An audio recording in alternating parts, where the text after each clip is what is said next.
Good morning, or good afternoon. Okay, a couple of items for all of you at the top. Today, the Biden-Harris administration has launched Child Tax Credit Awareness Day to educate the public and encourage non-filers to sign up for the largest child tax credit in history. The American Rescue Plan increased the child tax credit to $3,000 for families whose children are between 6 and 17 years old, and $3,600 for families with children under 6 years old, and allows half of that tax credit to be paid to families in advance through a monthly check or direct deposit. So starting on July 15th, almost all families who have filed taxes in the last 2 years will receive this monthly payment automatically. This means most families with 2 young children would receive a monthly payment of $600 starting in July. But we want to make sure that everybody who's eligible signs up. Hence, we've launched a website, childtaxcredit.gov, very easy to remember. And if anybody is not sure, maybe they haven't filed taxes because they're not required to, they can go there and learn if they're eligible for this incredible benefit. Second, today the United States, in coordination with our allies and partners in Canada, the European Union, and the United Kingdom, has taken a number of actions to impose costs on the Lukashenko regime in Belarus for a variety of egregious acts. Last month, we said we would develop a list of targeted actions against key members of the Lukashenko regime associated with ongoing abuses of human rights and corruption, the falsification of the 2020 election, and the forced diversion of the Ryanair flight. Today, we are following through and holding the regime accountable. So earlier today, the Department of State and the Department of Treasury designated 62 Belarusian individuals and 5 entities in response to continuing repression in Belarus. And importantly, we did this alongside our partners and allies, and with these coordinated actions on both sides of the Atlantic, we are demonstrating our deep and shared concern regarding the Lukashenko regime's activities. Finally, today, the Biden-Harris administration announced the distribution list for the remaining 55 million of the 80 million doses of America's own vaccine supply President Biden has pledged to send out globally and allocate by the end of June in service of ending the pandemic. Already, we have sent millions of doses to the world, including 2.5 million doses that arrived in Taiwan this weekend. And in addition to sharing doses from our vaccine's own vaccine supply, the Biden-Harris administration is committed to working with U.S. manufacturers to produce more vaccine doses to share with the world. And we've purchased, as we announced last week, the week before that, 500 million Pfizer doses to donate to 92 low and middle income countries and members of the African Union. In total, the G7 agreed to provide an additional more than 1 billion doses starting in the summer of 2020. With that, Alex, why don't you kick us off? Right. I have a few. The first is on that vaccine allocation. The president promised to distribute those 80 million by the end of the month, but he's obviously falling short of that goal. So is there any indication that the red tape in this distribution is costing lives at this point? Why is it taking so long? Well, first, let me say we're committed to allocating those doses. We've done exactly that. What we found to be the biggest challenge is not actually the supply. We have plenty of doses to share with the world, but this is a Herculean logistical challenge, and we've seen that as we've begun to implement. So, as we work with countries, we need to ensure that there's safety and regulatory information is shared. Some supply teams need needles, syringes, and alcohol pads. Transportation teams need to ensure that there are proper temperature storage, prevent breakage, and ensure the vaccine immediately clears customs. So this has not, as you all know, been done before. Sometimes it's even language barriers that occur as we're working to get these doses out to countries. So we have announced today where these doses are going. We will continue to announce as they land on the ground and as they are being shipped, and we're looking forward to doing that as quickly as possible. And on infrastructure, the latest compromise, you said earlier today the president needs to see more details. What details does he need to see? Was he not able to take a look at the package this weekend? And one of the issues you've obviously raised are pay-fors. So gas tax aside, that being a non-starter, what pay-fors would the White House be open to? Specifically, some have raised potentially using leftover CARES funds or funds from the December COVID package. Would those be feasible? And do you want to see the package ultimately fully paid for? Well, first let me say that the president's pledge was not to raise taxes on Americans making less than $400,000 a year. And the proposed gas tax or vehicle mileage tax would do exactly that. So that is a non-starter for him. I'd also note, for the mathematicians in the room, that only raises $40 billion, which is a fraction of what this proposal would cost. The president has proposed a range of ways to pay for this package, including ways that would not violate the red lines the Republicans have put forward. One of them is ensuring the highest, wealthiest individuals in this country pay what they're supposed to pay as it relates to taxes, additional tax enforcement, which would raise a great deal more by multiples of what the gas tax would raise, and it would fall on for predominantly wealthy Americans and just ensure they're paying the taxes they owe. So that is an area where we feel there should be an opportunity to move forward. And as it relates to details, of course there needs to be ongoing discussion. There will be over the coming days. Rapidly, I expect to have conversations this afternoon, tomorrow. We'll read those out as those happen, provide information to all of you, and we're eager to get those continued. Is the White House open to using those leftover funds to fund the ultimate bill? Well, one, there's minimal, very small amounts that would be left over, and many of those small amounts have already been allocated, or they are to help small businesses, help keep cops and firefighters on the beat. And so we feel the best proposal that does not violate the red lines that the Republicans have put forward would be tax enforcement and some other proposals the president's already put on the table. Lastly, on voting rights, obviously, there's going to be a show vote on S1 tomorrow that's going to fail. So I wanted to come back to President Biden pledging to do whatever he could. He said he'd use every sort of tool at his disposal to get the bill passed.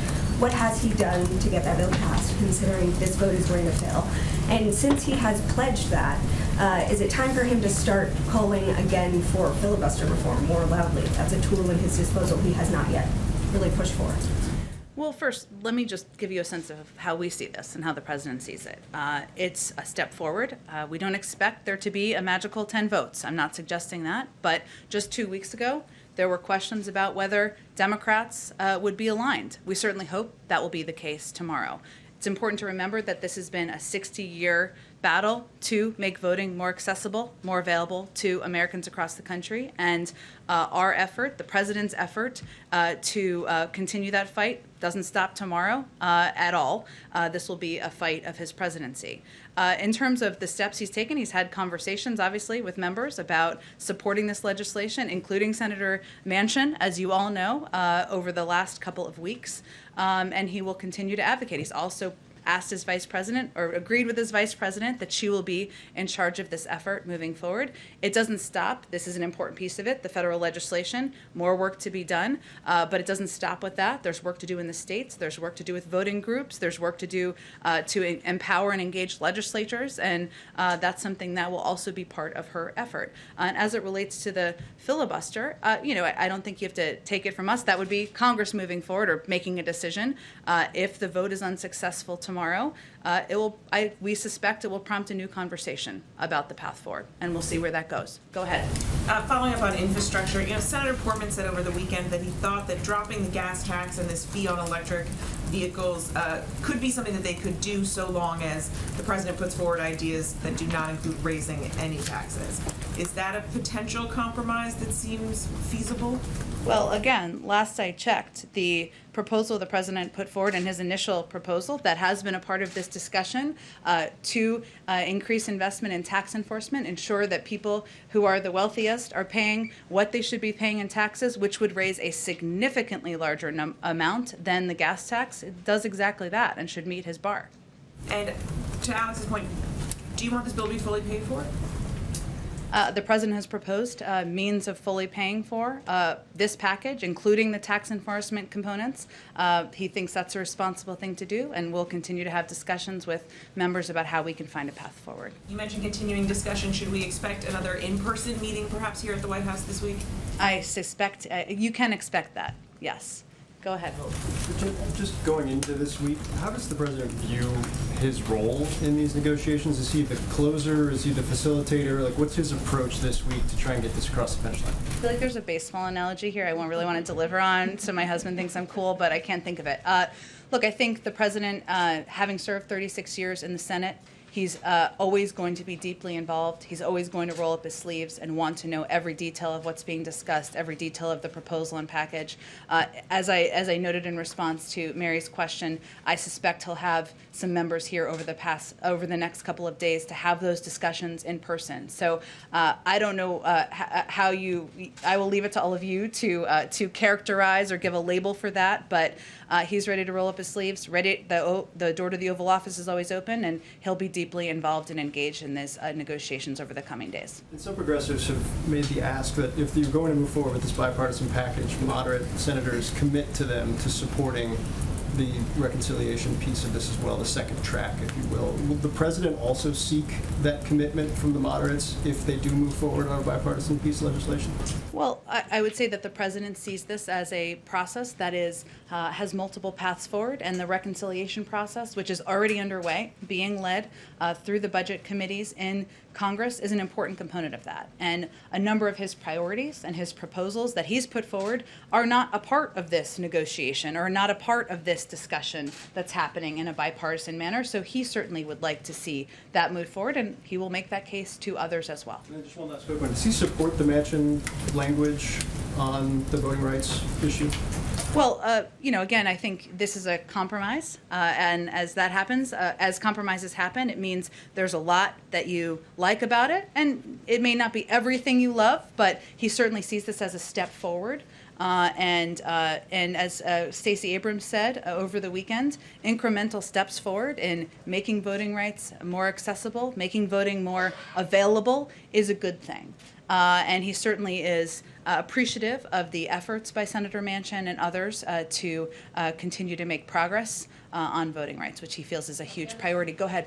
Some quick follow-ups on things that have already been discussed. Sure. First, on infrastructure, the meeting that would be taking place at the White House this week, do we have a day or people who would be attending on that yet? It's an excellent question. We will provide more details to you as soon as we have them, but I suspect it could be more than one engagement. Okay. And then on voting rights, there's been a lot of concerns expressed about whether it's the Manchin proposal, the two bills that have been already floating in Congress, that they actually don't address the key issues that are being faced right now, which is local election officials being removed, being taken, their power being taken away from them. Is the White House going to say anything about what more needs to be done to deal with those specific issues that are happening right now? Yeah, I think that's an important point to raise. Even if the voting rights bill was sailing across the finish line with support of every member of Congress, there would still be more to be done, and that's why the Vice President is going to be leading this effort. You're right that some of that is protections for officials in states. Some of that is, frankly, pushing back on the more than 40 states where there's legislation moving forward that makes it more difficult for people to exercise a fundamental right, which is the right to vote. So, again, this is not the end of our effort. This is in some ways the beginning. And there is going to be more work done by the President, by the Vice President, by the administration to expand access to voting rights. And then one more thing, just on the financial regulation meeting that's happening in the Oval Office today. There were a number of issues that I didn't see on kind of your readout of what was going to be discussed at that meeting. It could be anything from the Federal Reserve signaling interest rate hikes to the role that meme stocks are playing in financial stability. Just anything. I mean, are those issues going to be raised, and what more is going to be just focused on? Well, we'll provide a readout of the meeting when the meeting concludes. I would note that it is a routine meeting, and most presidents meet with their financial regulators. There is, of course, a couple of items on the proactive agenda, and when it's concluded, we'll provide a readout, including the state of the country's financial institutions, work that they're all doing to promote financial stability, implementation updates around climate-related financial risk, agency actions on financial inclusion and access to credit. That's the proactive agenda. As you know, in these meetings, different topics come up, but this is, again, in our view, a standard and routine meeting where they'll discuss, the focus will really be on those topics. Are you expecting any decisions to come out of it? I think it's more of an update than it is a decision. Go ahead. Thanks, Jen. Back on infrastructure, aside from the gas tax, now that the president has had a chance to take a look at the bipartisan plan, what does he think of it? Well, I'd first say that the president is encouraged that Democrats and Republicans are continuing to discuss a path forward on rebuilding our roads, our railways, and our bridges. That's a positive sign. And this offer is nearly double what the Republican offer was just a few weeks ago. That's another positive sign in the right direction. He's somebody who cares about the details, wants to have a discussion now that he's back in the United States, and I expect he'll do that over the coming days. Also, stay closely in touch with Democratic leadership about the path forward, but certainly he's encouraged by the fact that the number has increased, the investments have increased, has some questions about the pay-fors, which I've noted, and has a red line about the gas tax and raising taxes on individuals making less than $400,000 a year. Is a $1 trillion plan big enough for him? Well, I don't think we see this as a one step. There is a reconciliation process that's ongoing, and that addresses and includes a number of the president's key priorities, including making pre-K universal for kids across the country, which would increase the likelihood of graduating by more than 50%, making community college more accessible. There's a lot of investments and proposals the president has put forward because he thinks they're important for our economy, for the American workforce, for our competitiveness, and a lot of those will be included in a budget process that's already moving forward. So even if this plan doesn't end up being as big as he would like it to be, he believes there are other ways to get those policies enacted? There are a lot of vehicles to move his bold ideas forward. On Medicare, does the president support Bernie Sanders' proposal to include dental and vision in Medicare?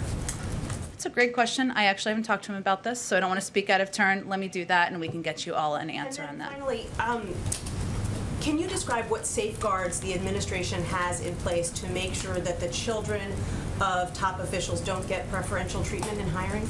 Sure. Well, let me say first that we have the highest ethical standards of any administration in history. A number of ethics officials have conveyed that, and we're proud of that. We have also staffed up at an unprecedented pace, and this is the most diverse administration in American history. So we certainly expect that everyone will abide by those high ethics standards. That applies in how we operate. It also applies in how hiring is done. Afghanistan, please. Go ahead, President. With the president back from his trip, with the kind of progress you've talked about that he sees on infrastructure, is he seeing this as an inflection point in terms of urgency? Is his mindset at all different after being rather patient in his approach with outreach? How would you describe where his head is right now concerning how quickly something can get done? Because there are a lot of people who are feeling like it's taking too long and that perhaps he has to have a more active central public role. Well, I'd first say that having lived through a lot of legislative battles himself, he knows that sometimes they take some time. The sausage making takes some time. But to your point, he does not feel the time is unlimited, and he would like, it is not weeks in his view in terms of moving forward and seeing if there's a bipartisan path forward. So that is why he's eager to have these meetings and discussions over the coming days in the White House and see what it looks like, see if we can address some of the questions he has about this proposal, and certainly he'd like to move forward sooner rather than later. And on Iran, the newly elected president has indicated that he does not wish to meet with President Biden or to engage on the components of the JCPOA. What is the president's view on that? Well, we don't currently have diplomatic relations with Iran or any plans to meet with the at the leader level, so it's unclear that anything has actually changed on that front. I will say that the president's view and our view is that the decision maker here is the supreme leader. That was the case before the election, is the case today, will be the case probably moving forward. The Iran nuclear negotiating teams just finished their 6 rounds of talks. They have not yet announced the 7th round, but as is typical, they're back consulting with capitals, and we're looking forward to seeing where that goes moving forward. Go ahead, Peter. Thank you, Jen. On COVID-19 origins, Jake Sullivan said this week that if China does not let investigators probing the COVID origins in, they're going to face isolation in the international community. So what is an example of something that the White House thinks China would care about being isolated from? Well, I would say that as you know from covering the trip, last week there was a great deal of calibration around in the global community among the world's largest democracies, the world's most important security partners, about how we were going to work together to address the rising economic power of China and concerns where we have concerns, which the lack of transparency is certainly one of them. So I think what the president and what Jake Sullivan were referring to is the global community has taken notice. We're going to work together to exercise the necessary pressure on China to be a participant and to provide transparent data and access in this case. And China wants to have a role in the global community and global conversations, and certainly they would take note of that. And so the White House's position would be that isolation from the international community is more of a deterrent than, say, sanctions and threatening sanctions or some other form of punishment.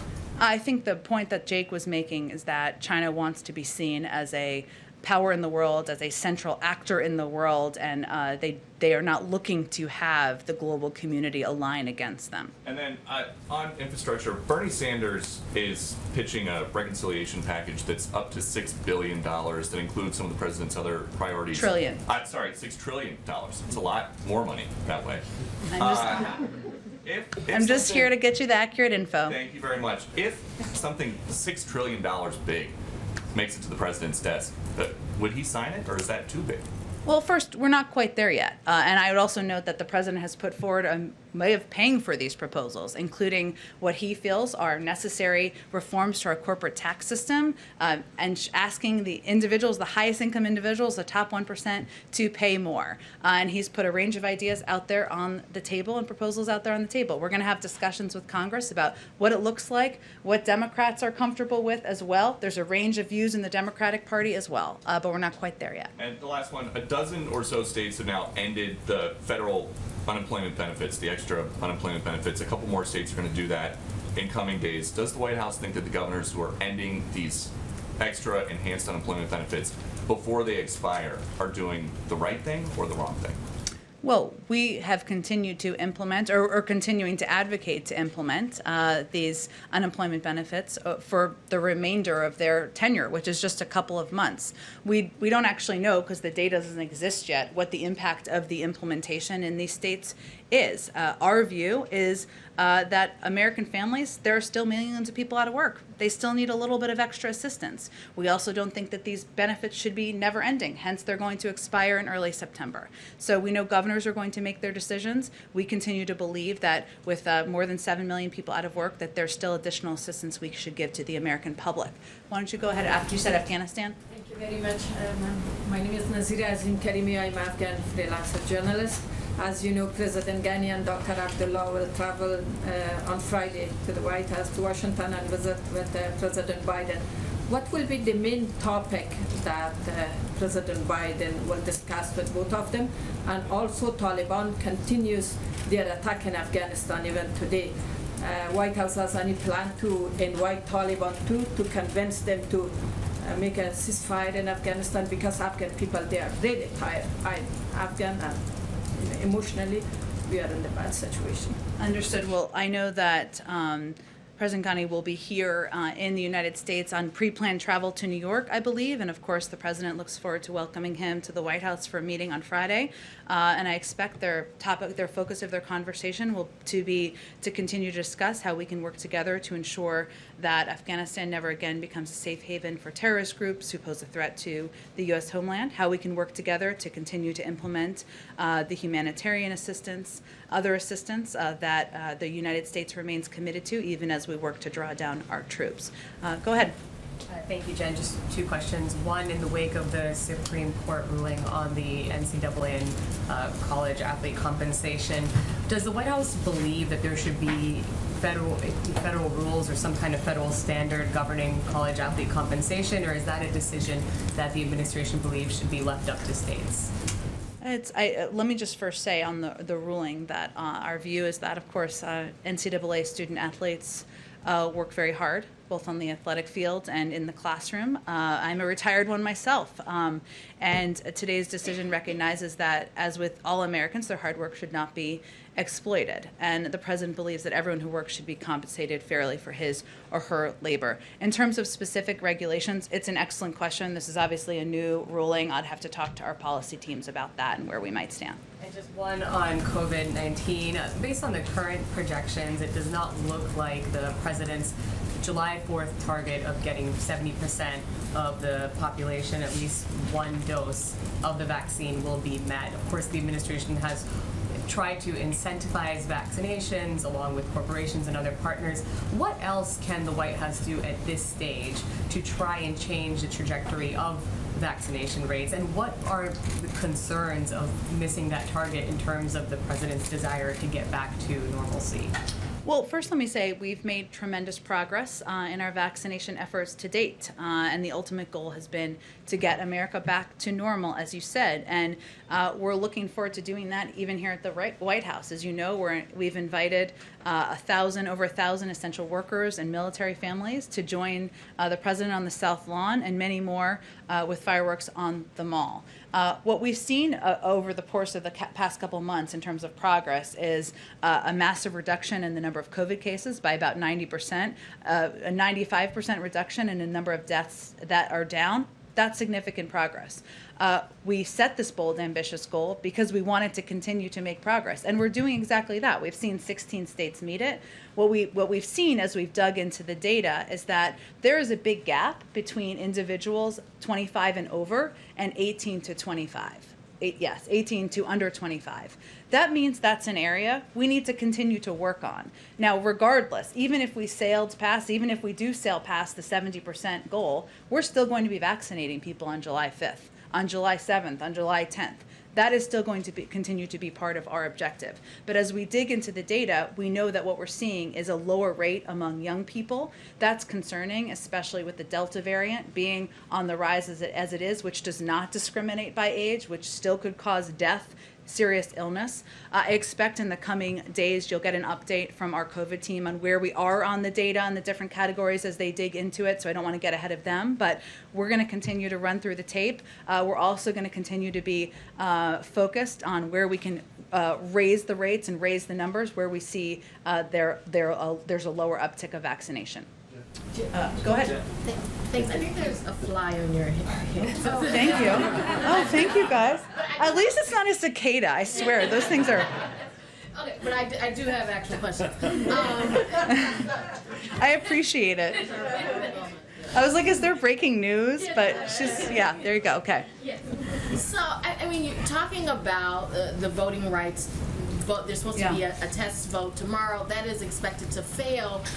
When you look at right now, the prospect for voting rights is not very high to get something through Congress as things stand right now. So what I would like to know is if you can say specifically what the White House plans to do if you cannot get some type of federal action. I know you said that there are a lot of other things. You look at this as the beginning of the process, but ultimately on an issue as fundamental as voting rights, if you cannot get federal action, what is left for the White House to do?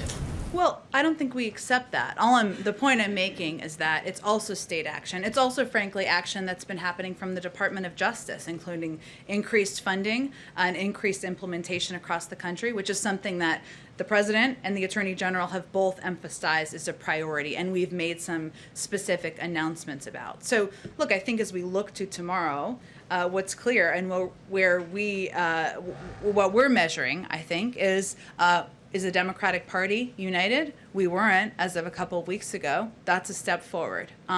If and when, and as I will acknowledge, we don't expect there to be a magical 10 or more Republican votes. They've been clear. The Republican Party and Republicans in the Senate. They do not want to make it easier to vote. They do not want to make it more accessible for Americans to vote. Well, where do we go from there? That is a conversation we're going to have with leaders in Congress, with Democrats, with a range of members who also want to see advance advances on voting rights, and I expect the president will engage with Senator Schumer and others on the path forward. When you talk about a conversation, that means a conversation on the filibuster, I would think, because like you said, there's not the 10 votes in the Senate. And that being the case, what do you expect that conversation to look like? Are you having conversations with Senator Manchin and others about possibly making changes to the filibuster, at least when it comes to voting rights, if anything is going to get done in Congress? Well, first, I would say the president has spoken to his support for a talking filibuster in the past, and at times other members have as well. It requires it requires 50 Democrats to support changes in the filibuster rules. I will allow you all to do your vote counting of where things stand there. I suspect it's not just one or two individuals who are opposed to that. I will note, though, as I said earlier, that if the vote is unsuccessful, we suspect that may change the conversation on the Hill. We will see. But I'm not going to get ahead of where things are. There's going to be a vote tomorrow. Democrats, we suspect and hope, will be united in making voting more accessible for people across the country, making sure we're advocating for it as a fundamental right. This is an opportunity for Republicans to stand up and do the same. Shouldn't be a partisan issue. Go ahead. Oh, thank you, Jen. I have two topics for you. Yeah. The first, I wanted to ask you about crime. I wanted to understand, is there a concern at the White House that there could be an increase in crime this summer with the pandemic lifting? And is that concern the reason that the president is going to weigh in this week? No, the reason is that there's been actually a rise in crime over the last 5 years, but really the last 18 months. And so it's an opportunity for the president to speak to what he's going to do to help address that. And as we've seen around the country, it is a concern of many Americans, Republicans, but also Democrats too, not necessarily through a partisan lens. It was something that President felt it was appropriate to speak to and tell the American people what he's doing to help address. Would he be approaching this a little differently than he did perhaps in '94 when there was another crime wave that Democrats responded to? I mean, can you talk to how his approach might change? Well, I'm not going to get ahead of his comments or remarks later this week, but it is an area where the president feels a great deal of the crime we're seeing as a result of gun violence. You can expect he'll speak to that and his commitment to continuing to address gun violence and gun safety in the country. And certainly, a long time has passed since the crime bill in '94. He's spoken himself to differences, things he would stand by, things he might do differently. But I wouldn't see this as a response to that as much as a conveying to the American people what he's going to do now to help address the rising crime we've seen over the last year and a half. And I just wanted to follow up on Phil's question from earlier about the Manchin compromise that had been floated. Just if you could talk specifically about his idea, or if you could speak specifically to the administration's position on allowing or requiring some form of voting ID when people go to the polls. I think the president's looking, I'm not going to go through different individual pieces of the package. It's a compromise. The president, there are components of there, of course, that I think universally among most Democrats in the country, an extension of early voting, making Election Day a law, we would support. This is a step forward. It should be seen as an incremental step forward. We'll see what's the next step in Congress. Jen? Go ahead. Jen, thank you. A quick one on immigration and then another topic. There's been reports, Axios is reporting that the White House is eyeing the end of July for potential timeline to lift Title 42 at the border. CDC is also referring to White House on this. Does the White House see that as a realistic timeline for potentially lifting Title 42? Would we be at a place where vaccines are continuing to be distributed and it would be safe enough to lift that policy? Well, I don't have any new policy to announce when it comes to Title 42. There's been no change. We're not, of course, going to get ahead of the CDC decision, the process involved in that, which you just touched on a lot of those components, but we would let them pursue that process. Would the White House prefer to allow the outcome of that policy be dictated by the current litigation that the ACLU is pursuing, or would the administration unilaterally make a decision on that policy? There's a policy process that's ongoing that's unrelated to the litigation. And in terms of the president's trip later on this week to North Carolina, the the White House, the administration said early on that when it came to vaccine hesitancy, a big part of the strategy was relying on local physicians, local governments as well to kind of take that on. There's the vice president took a trip recently, the first lady's taking a trip, now the president taking a trip. Does this mark kind of a shift in strategy when it comes to combating vaccine hesitancy, and when it comes to that specific demographic you described, younger people? Yeah. What really do you do to convince those people to take vaccines at that point? Well, first I would say no. Where we've invested our funding is in empowering local trusted voices, whether they're doctors or clergy or civic leaders. That continues to be the case. At the same time, of course, the president and the vice president of the United States should be out there advocating for the impact, the efficacy of the vaccine, and the impact. And as a part of our month of action here, a month-long campaign, it's absolutely appropriate for them to do that, in our view. As it relates to young people, I think we'll use some of the same tactics we've deployed with a range of communities, right? Which is trusted voices, which is ensuring, if a college roommate or a former college classmate got the vaccine and now can go out and feel safe going out to restaurants and concerts, that's pretty effective. Maybe even more so than the President of the United States appearing in their local newspaper. That will continue to be an area we invest. We've also continued to make it as accessible as humanly possible. That's something we can do from the federal government. We've seen that as a barrier in the past. We've made progress. We've seen that as a barrier. We'll continue to do that as it relates to young people. We're also incentivizing. Yeah. Sorry about that. Oh, it's okay. Two questions. Okay, two questions. The first on governors and governors' races. Across the country, you have a number of governors and candidates for governor who are becoming more and more explicitly anti-government in their rhetoric and rejecting the legitimacy of either the president or the federal government in general in areas that are undoubtedly the federal government's province, such as a Texas gubernatorial candidate saying he would close the borders. You have a guy in Idaho running for governor who has actually taken up arms against federal agents.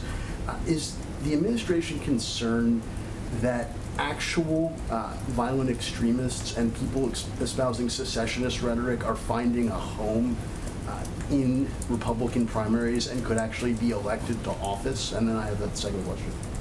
Well, I'm not going to label people domestic violent extremists officially from here. I think we have certainly seen problematic rhetoric, followers of QAnon and conspiracy theories who don't just run but are elected to office. So there's already a record of that.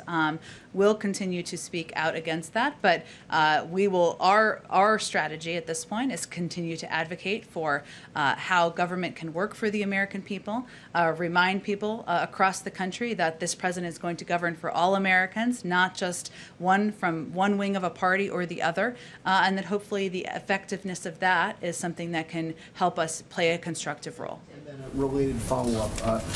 President Biden's predecessor is going to return to his campaign-style rallies in Ohio this coming weekend. Has anyone from the administration reached out to Governor DeWine or anyone in Ohio's government about the possibility of violence resulting from his return to the trail? And is there any concern that him going back out there and continuing to insist that the election is fraudulent and that he actually won could result in people being hurt or killed? Obviously, we take the rhetoric of the former guy, as we like to say, quite seriously, as everyone should. But I don't have any readouts or calls with Governor DeWine. I will see if there's anything from our Homeland Security team to read out. Go ahead. Thank you. You mentioned that supply, going back to the vaccine announcement, was the main, was not the constraint, it was logistics. Yeah. On June 4th, Gail Smith said that they expected the balance of the $80 million, this $55 million, to come from the AstraZeneca shots. Those are obviously still under review. Should we infer from your comment that you now expect the $55 million to be from Pfizer, Moderna, or Johnson & Johnson?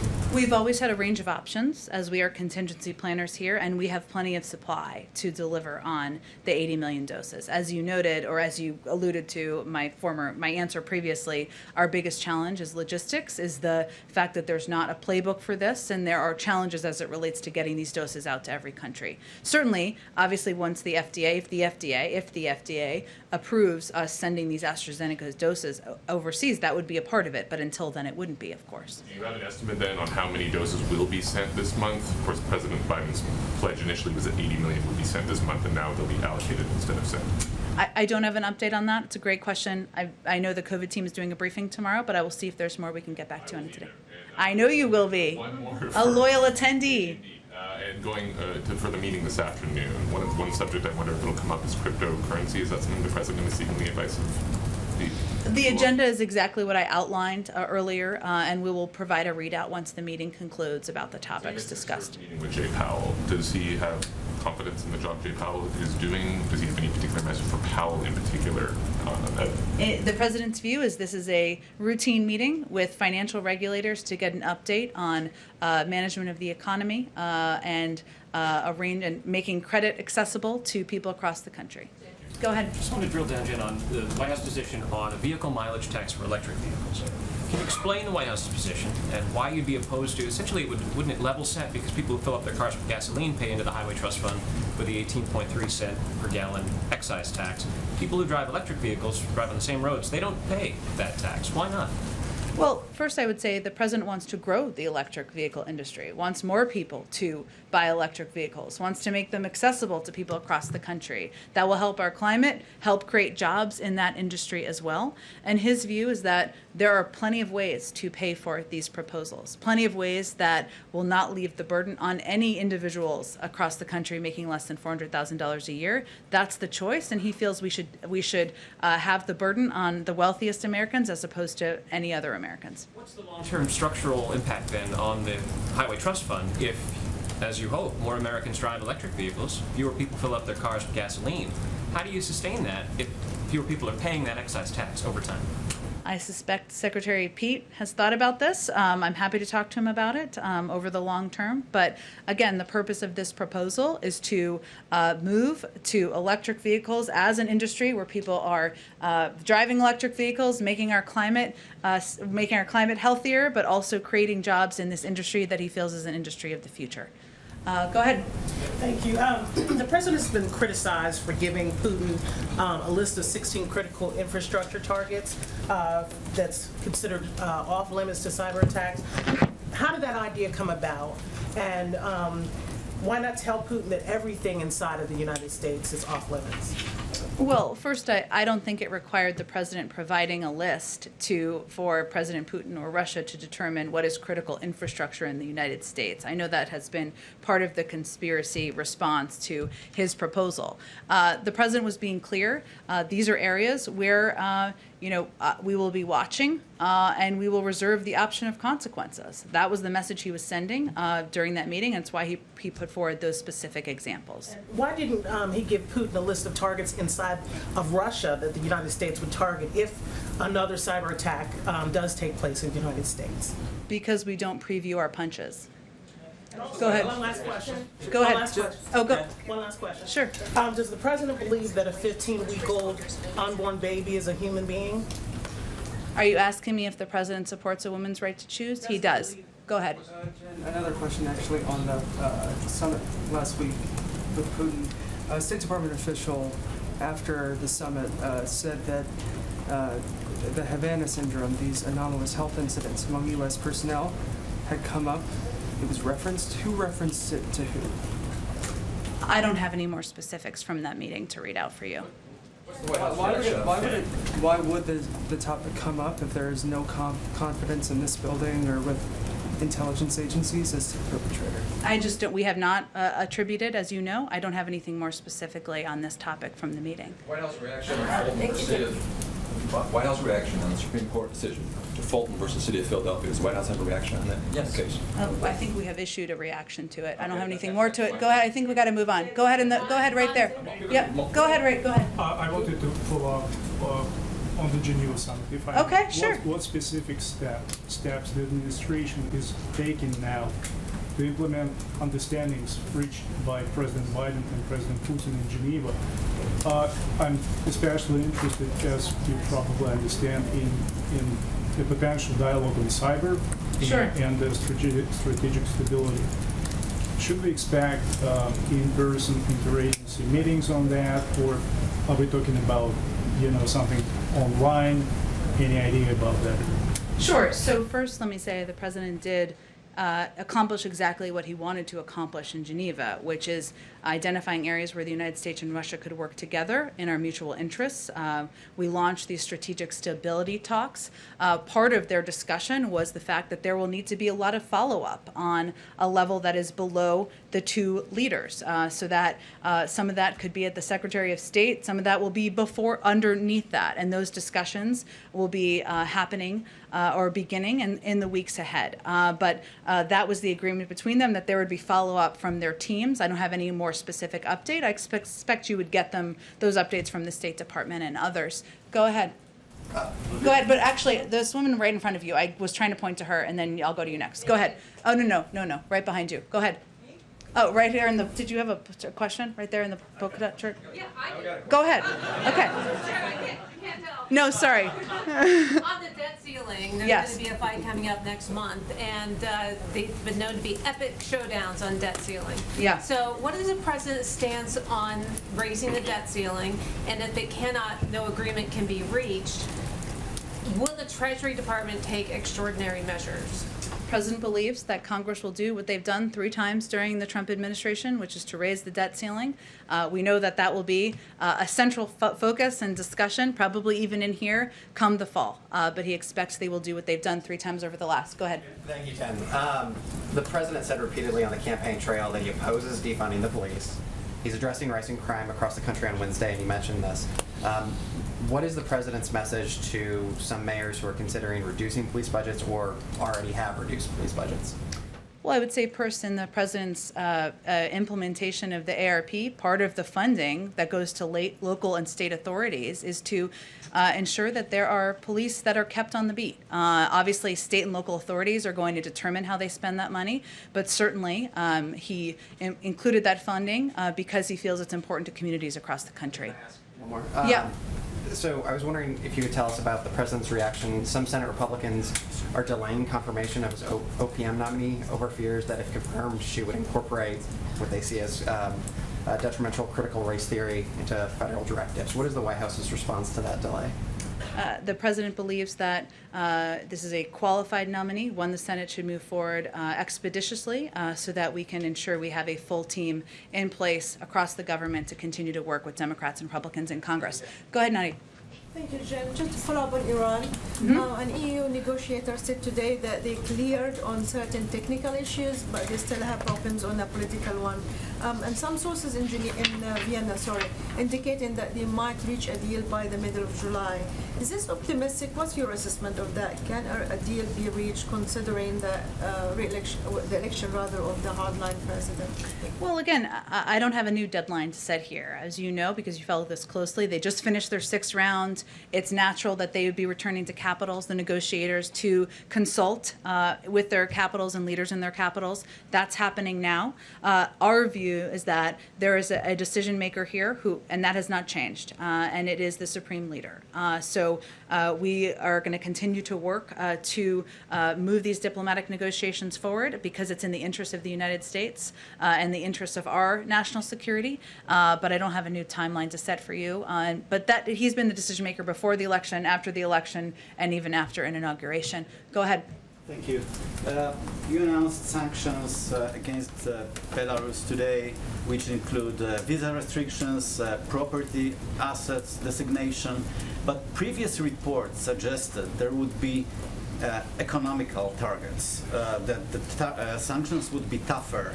Why have you refrained from putting economic sanctions on Belarus, which would be more significant? Well, we just announced a huge number of sanctions in coordination with our European partners to send a clear message that the behavior is unacceptable. Not just the diversion of the Ryanair flight, but oppression of democracy within the country. And that's something, again, we did in coordination with our partners because we felt these would be the most effective means of sending that clear message. Go ahead. Why hasn't the president nominated anyone to lead the FDA at this point? I know this is a popular and understandable question. Certainly, he's eager to have somebody who's qualified and prepared to take on the role, and he's not going to expedite it until he's ready to make a decision and make an announcement. Go ahead. Thank you, Jen. Yeah. The U.S. Conference of Catholic Bishops is writing a document to clarify who should receive communion. And this is targeted at politicians, people who have a high public profile. What's the president's reaction to this? Well, Joe Biden is a strong man of faith, and as he noted just a couple of days ago, it's personal. He goes to church, as you know, nearly every weekend. He even went when we were on our overseas trip. But it's personal to him. He doesn't see it through a political prism, and we're not going to comment otherwise on the inner workings of the Catholic Church. Statements by the bishops make the president reconsider his public support for policies that increase access to abortion or allow access to abortion in the United States. Again, the president's faith is personal. It's something that has helped guide him through some challenging moments in his life, and that's how many Americans see their faith as well, not through a political prism. So I would suspect he will continue to attend church as he has for many, many years. Go ahead, Jonathan. Contradictory to U.S. Go ahead. I think we're going to move on to the next question because I've just answered that, and it's personal. Go ahead. Thank you. There's a gubernatorial election in New Jersey. Governor Murphy's running for re-election. He endorsed the president last time, raised money for him. Is the president going to help Governor Murphy win re-election this fall? Well, certainly he'd be eager to see him win re-election, of course, and continue to be an important partner in the state of New Jersey as we work to continue to address the pandemic, get people back to work. In terms of what his specific political plans are, I don't have anything to preview for you at this point in time. Go ahead. Jen, one more question about Iran. On Ibrahim Raisi, the new president-elect, he has said that he's accusing the U.S. of breaking promises, saying, quote, based on the nuclear deal, you were obligated to lift the sanctions and you did not fulfill your commitment. What does the president have to say about that? And then secondly, he's under U.S. sanctions for the 1988 political prisoner executions. So how do you deal with him? Well, first let me say that the new president will, of course, be held accountable for violations of human rights on his watch going forward. We strongly urge the Iranian government, regardless of who is in power, to release political prisoners, improve respect for human rights, and fundamental freedoms for all Iranians. Again, I would note, and let me just say on the sanctions piece, that as we're in these discussions, in the middle of these discussions, after the 6th round, the precise nature and sequence of the sanctions-related steps the United States would need to take to achieve a mutual return to compliance with the JCPOA is a subject of the talks and of the discussions. And we certainly understand, as we've seen in past rounds of these negotiations, that there will be a range of rhetoric to address political needs at home. We understand that. But our focus remains on these negotiations that we look forward to continuing to participate in. Go ahead. Thanks so much. So even if you manage to reach a nuclear deal or deal with the Iranians on nuclear deal reentry, Republicans in Congress could force a vote to block sanctions relief. 4 Senate Democrats who are still in office, including Majority Leader Schumer, voted against the original deal when it was negotiated. So are you confident you have the votes in Congress to relieve sanctions and re-enter the nuclear deal? Well, there isn't even a deal yet, right? So I understand why you're asking that question, but it's a little bit ahead of where we are. May we have a deal where we can have that discussion? The important case that we are going to continue to make is that Iran is not a good actor in the world on a range of issues, whether it's human rights or their engagement in the region. That continues to be the case and would be even if we get to the point where we have a deal. But what is in the interest of the United States? What's in interest of the United States is having that return to visibility, that return to an understanding of what their capabilities are, how close they are to acquiring a nuclear weapon. We're not quite there yet. When we get to a point, if we get to the point when there's a deal, we're happy to have the discussion about the legislative vote count. Go ahead. Thank you, Jane. I thought you didn't take my question. No, go ahead. Thank you so much.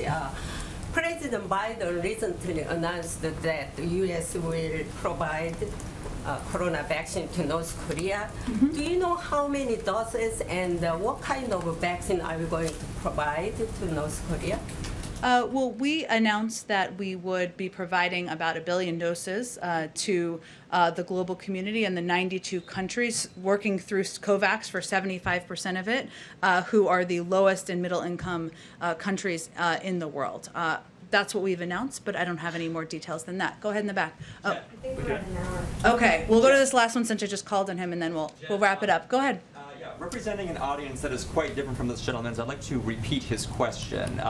The U.S. Supreme Court decision in the city of Philadelphia v. Fulton, you said that the White House issued a reaction to that. I don't believe that is the case.